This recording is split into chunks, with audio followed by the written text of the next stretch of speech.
Welcome to Basketball Talk Pro. My name is Ron Ecker. We have a rather different type of video today, spurred on by an email I received yesterday afternoon. But before we get into that, I'd just like to mention that a number of our people that are in the course measuring basketball performance are making strides towards not graduating, but finishing the course. One has, and there's two or three that are right on the verge of it also. I urge you to take a look at this course. Could be very good for you. It's just something that you're going to need, something that you should need. It'll help you coach. It'll help you be a better coach and maybe win some more games. Well, the email that I was alluding to is on Sunday afternoon, I received an email from Phil Jackson.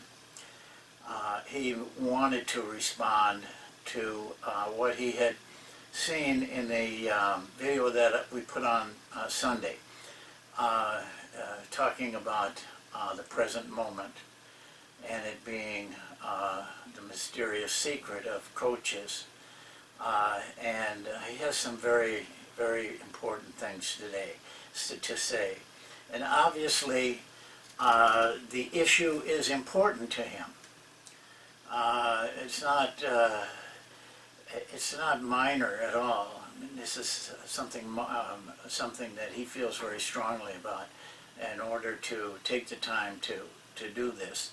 And but before reading, I'm going to read you something that he gave me to read, or offered it to me to read. But before reading it, I just want you to know, this is not about stargazing or hero worship or anything like that. This is a highly respected man. There's no doubt about that. He's a celebrity. But that isn't what we're here for. He has a message. It's his message that's important. We're fortunate to have a person that watches our videos and will come on and make statements about it. So don't look at it in the wrong way. This is his paragraph that he gave me in regard to what he feels about the present moment, and actually explaining something that I had said in the previous video when I drew attention to him carving a turkey and his obvious in the moment focus while he was doing it. So let me read you the paragraph that he talks about this. It goes like this, and I'm reading it word for word as he wrote it. However, I didn't want to write this to talk about that drill, but more about the present moment. In that video, you use my cutting of a turkey at Thanksgiving Day as an example. I want to tell you why. I want to tell you why. 2 years previous to that picture, I seriously cut my index finger on a very sharp knife when I was distracted. The distraction was my own mental monkey mind that was trying to do two things at once. Thought about the next thing. I have been meditating for 35 years and know better. However, focus is the key regardless. It is a constant desire / focus to remain in the now. Fortunately for me, I was able to find this spiritual tool to help this monkey mind of mine keep on the task. That's the paragraph. I'll comment on a few things. First of all, the fact that he had cut his finger while distracted increased the focus in this picture that he was doing the same thing. Fear and danger will increase your focus. If you have a fear of something or you're in danger, your focus becomes very, very keen, and you can find all kinds of examples of that. But what he's talking about is different. He's talking about the everyday focus that you put into the present moment, forgetting the past, not looking into the future, not looking at what you want to do next, or what you're going to do next, but focusing on the task you have at hand. I want to read just parts of it again that I have underlined because I think they really mean a lot. And I want you to gain from this incident. He says, the distraction was my own mental monkey mind that was trying to do two things at once and thought about the next thing. Let me explain the term monkey mind. The ancients, going back to ancient Zen and Buddhism, spoke about the mind being like a monkey, flitting here and there, seeing something new, going to that, seeing something new, going to that. If you analyze your mind and are aware of your mind, it's doing it all the time. It's quieting this monkey mind that he's talking about. I couldn't help but think when he said this of some of you who are watching TV,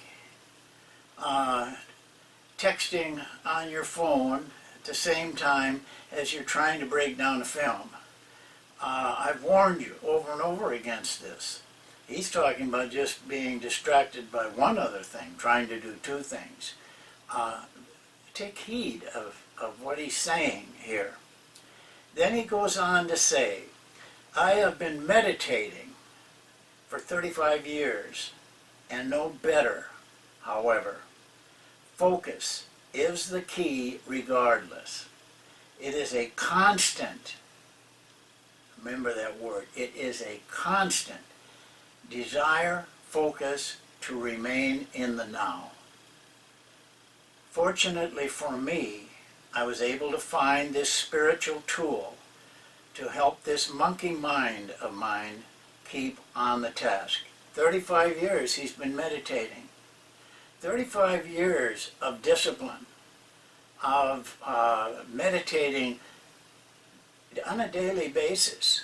Now, everybody does it differently. I don't know how long he meditates. I know for me, 20 minutes is a stretch. I mean, it's something I have to work at. Other people are the same, 10, 15, 20 minutes, maybe twice a day. He with his self-discipline, he may be able to do more. But focus is the key. It's a constant desire to focus, to remain in the now. Constant, not just when you feel like it. It's all the time. Then the last sentence, fortunately for me, I was able to find this spiritual tool to help this monkey mind of mine keep on the task. I've never heard him say this. I've never talked to him about it. I've never heard him say it publicly or privately. But from my viewpoint of Phil Jackson, this discipline that he put into learning how to focus his mind and quieting his mind was a major tool in his success as a coach and as a person. You must have watched him coach. I've always admired him and his staff They're so calm. There's no jumping up and down by the assistants. They're not out there yelling things, trying to get themselves noticed. That staff is calm, and he is calm. I've never seen him lose that poise and composure that he has. I know it came from his discipline of quieting his mind on a regular basis, maybe once or twice a day. 35 years of that. That is really commitment. Now, you're willing to do that? He has risen to the top. There's nobody like him. Nobody probably that will ever touch him. He's on the top of the mountain. But he paid the price to get there.